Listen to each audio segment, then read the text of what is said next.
nakakahiya.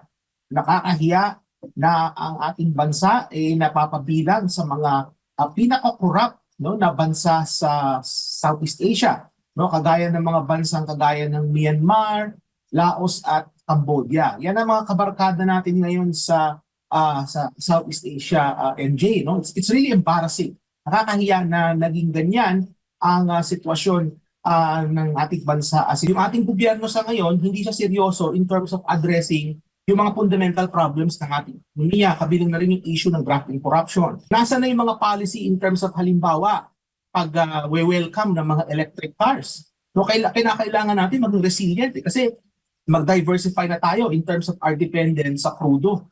So, nasaan yung mga ganyang policy? Nasaan na yung pagre-revisit at pagre-reforma ng sektor ng enerhiya sa ating bansa? Nasaan na yung nuclear energy na ipinangako ni Marcos Jr.? Magtatapos na yung termino niya, dalawang taon na lang. O mas less pa, wala pa rin hanggang sa ngayon. No? Nabudol talaga tayo. So, ano po bilang Pilipino sa abroad ang inyo pong komento doon po sa balitang pasok ang Pilipinas sa most corrupt countries in Southeast Asia?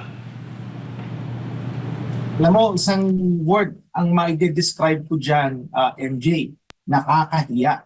Nakakahiya na ang ating bansa ay napapabilang sa mga pinaka-corrupt, no, na bansa sa Southeast Asia, no, kagaya ng mga bansang kagaya ng Myanmar, Laos at Cambodia. Yan ang mga kabarkada natin ngayon sa Southeast Asia, MJ, no? It's really embarrassing. Nakakahiya na naging ganyan ang sitwasyon ng ating bansa as it relates to corruption, considering na marami nang naging improvements, no, sa graft and corruption in terms of sasawatan nito, lalong-lalo na nung nagdaang administration. No? So nakita natin ngayon na kung ano man yung mga naging gains in terms of addressing graft and corruption ng nagdaang administration, naglaho ito na parang at tayo may bumalik doon sa sitwasyon na tayo po isa na sa mga pinaka-corrupt na bansa sa region natin din sa Southeast Asia.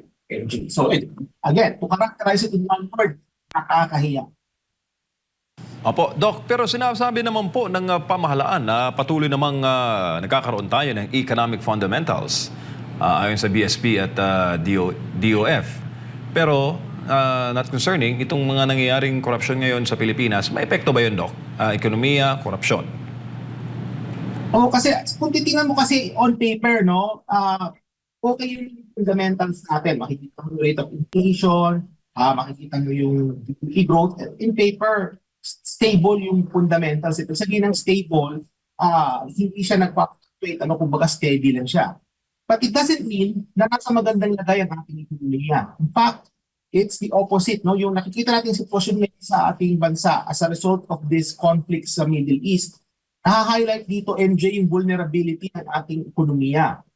In fact, sinabi na mismo ito ng Fitch. Kung maalala ninyo, nung nagdaang araw, ibinago ng Fitch rating yung kanilang outlook sa Pilipinas. Bagamat ang credit rating pa rin ng Pilipinas is BBB, no? BBB yung rating. Ang sabi ng Fitch ay ito ay iniba nila yung outlook from stable to negative. So ibig sabihin nito, mga kababayan, is that yung lagay ng ating ekonomiya ay hindi gumaganda at merong mataas na risk na po pwedeng ma-downgrade yung ating rating. At hindi lang yan sa Fitch, no? Kabilang din yan sa mga iba pang mga rating agency. And in fact, MJ, na-identify ng Fitch, kasi ito yung pinaka-nangyari lately, no? Sinasabi nila na posibleng ma-downgrade tayo if tumaas pang lalo yung sinasabing debt to GDP ratio. No? So kung tayo pa'y mangutang ng mangutang ulit, posibleng buwaba ang ating rating if hindi ma-address yung graft and corruption. In fact, nakita nga natin lumala pa lalo. No? At ikatlo, hindi nila na isaayos itong issue ng fiscal discipline sa ating bansa. Yung issue ng fiscal discipline, na-highlight talaga ito kahapon, MJ, kung napakinggan ng ating mga kababayan, yung oral arguments dun sa mga consolidated na General Appropriations Act kahapon sa Korte Suprema. Kung napakinggan niyo po yan, maririnig niyo na talagang malala na yung sitwasyon in terms of fiscal discipline sa ating bansa. No? Hindi lang sa atat gumastos ang ating gobyerno, Pero makikita niyo kung ano yung mga creative ways na ginagawa ng ating mga leader para to circumvent, no, yung restrictions ng mga batas at mga regulations natin para ma-divert yung pera para sa mga ibang paraan. So, yan yung mga issue, MJ, no? And hindi malabo as a result of this conflict sa Middle East. Hindi malabo na baka ma-downgrade tayo at mas lalo pang lumala ang lagay ng ating ekonomiya in contrast dun sa sinasabi ng ating gobyerno sa kasalukuyan, MJ. Opo, lalo pa, Doc, na marami tayong mga proyekto ngayon, pa-infrastruktura. Ang nabalam nga dahil dito sa kakulangan ng pondo at nababanggit po yung ating negative outlook, ang ating credit rating sa ilalim po ng Marcos Jr. administration. At saka hindi rin maiwasan, Doc, yung economic gains at economic forecast noong nakaraang Duterte government, sir. Ito yan, ano? So, himayin natin. Yung sinasabi mo sa infrastructure, pabilang yan sa tinatawag na capital expenditures. At makikita natin na yung pagbagsak ng capital expenditures over the last 3 years, yan ang hihila pa sa paglago ng ating ekonomiya pababa. Ikalawa, dun sa nabanggit mo na gains ng panahon ni Pangulong Duterte, makikita natin na nung time ni FPRRD, lumalago yung ating ekonomiya at nami-meet yung mga economic targets ng ating gobyerno. Kasi kada taon po mga kababayan nagseset po ng target ng ating gobyerno. No? Yung DBCC nagseset sila ng target sa inflation, sa GDP growth, unemployment. Marami po yan, no? Ibang variables po yan. Nami-meet po. Eto ngayon panahon ni Marcos Jr., yung GDP growth natin hindi natin nami-meet. Yung debt to GDP ratio natin hindi natin nami-meet at mas lalo pang lumalala. So yung mga gains, yung mga nakuha nating mga magandang benefits no ng ating ekonomiya, yung paglago, yung pagsaayos ng sistema, na-erode dito lahat itong panahon ni Marcos Jr. No? So, at based on this erosion, makikita natin na magkakaroon talaga ito ng epekto in terms of yung mga ratings no, sa mga credit agencies. Makikita natin yan in the long run. Kasi yung unang-una, yung sitwasyon sa Middle East, mukhang malabo pa siyang maging peaceful sa ngayon. No? So parang in fact, nagkakaroon pa nga ng escalation, mas lalong lumalala. And kapag ka-internalize na yan, ibig sabihin parang nasanay na tayo na mayroong gulo sa Middle East, yan ay makaka-apekto yan sa ating ekonomiya sa pangmatagalan. Ikalawa, yung ating gobyerno sa ngayon, hindi siya seryoso in terms of addressing yung mga fundamental problems ng ating ekonomiya, kabilang na rin yung issue ng graft and corruption. So pag kinumbine mo yung dalawang yan, over the long term, makikita ninyo na yung epekto niyan, pag-permeate yan sa atin, at makikita po ninyo na lalo pang lalalay ng ating ekonomiya. At sinong kawawa dyan? Ang kawawa po dyan, yung mga ordinaryong mamamayan, lalo na yung mga middle class po. Opo, tsaka nakita rin, Doc, doon sa negative outlook sa Fitch Ratings, yung ating pag-deteriorate sa external position ng bansa. Kasi lumalabas po, Doc, na mas marami tayong binabayaran, palabas o imports gaya ng langis, kaysa po sa mga perang pumapasok sa bansa o yung mga exports natin, Doc. Totoo yan, MJ, no? Merong mga reason yan, bro, kung bakit talagang lalala yung sitwasyon ng ating balance of payment, yung external sector natin. Kasi tama ka, MJ, no? Mas maraming foreign currency na lumalabas ngayon kasi nga nagmamahal ang crudo. At pag nagmamahal ang crudo, mas maraming petrodollars ang kailangan natin, mas maraming petrodollars na lalabas. Hindi lang yon. May second round effect yan, MJ, kasi pag mas maraming dollars na lumalabas, lalong humihina ang piso kasi kumukonti yung dollars mo eh. So mas tumataas ngayon yung palit. So kinumbine mo na yung mataas na presyo ng crudo, combine mo pa na mas mahina ang piso at mas malakas ang dollar, mas parang double whammy siya, mas maraming lalong lalabas na dollar. So that worsens yung ating external sector. No? Hindi lang yon. As a result of the conflict sa gitnang silangan, we have already been seeing repatriations ng ating mga OFWs. Marami nang umuwi kasi nga the situation is not improving. Sa ngayon, nakita natin na merong ceasefire, merong extension ng ceasefire, pero hanggang ngayon, uncertain rin kung ano yung pwedeng mangyari. So, I won't be surprised if mas marami pang mga babalik ng mga kababayan natin, mas marami pang ma-repatriate as a result. More repatriation, mga kababayan, means mas kakaunti yung remittances na nanggagaling sa Middle East. So, ibig sabihin yan, pag o konti yung remittances natin. Remember, sa banggit mo nga MJ kanina, no, mas maraming lumalabas kaysa sa pumapasok ng foreign currency. Kung umunti yung remittance mo, umunti yung pumapasok, makakadagdag po yan mga kababayan sa paglala ng ating external sector. So, and again, itong nangyayari dito, bagamat external ito, also highlights yung talagang vulnerability ng ating bansa, ng ating ekonomiya, in terms of yung mga shocks na nakikita natin sa Middle East. Kasi nga nangyaring MJ, yung ating pinanggagalingan ng crudo, 90% or more galing din sa area na yan, ano, sa GCC, dyan lumalabas siya sa Strait of Hormuz. And that could be tied to our foreign policy, which restricts us from finding other sources of crude oil. Halimbawa sa Russia, no? Kailangan pa natin magpaalam sa Estados Unidos para tayo makabili ng crudo. That adds complications. Now that compounds the problem further. No? Yung ating foreign policy under kay Marcos Jr. na salungat, no? Sa long-term economic development policy ng ating bansa, MJ. Opo, Doc, so usapin pa rin doon sa Fitch ratings. Bakit po ito delikado, Doc? Ano ang magiging domino effect nito kapag halimbawa ang ating rating na BBB, halimbawa maging BB+, anong epekto niyan sa investors, sa katatagan ng piso kontra dolyar, at yung higher interest rate sa bansa? Kasi kapag na-downgrade tayo ng mas baba talaga, no? Ang mangyayari niyan, MJ, is tataas yung interest rate na binabayaran ng ating bansa sa pangungutang.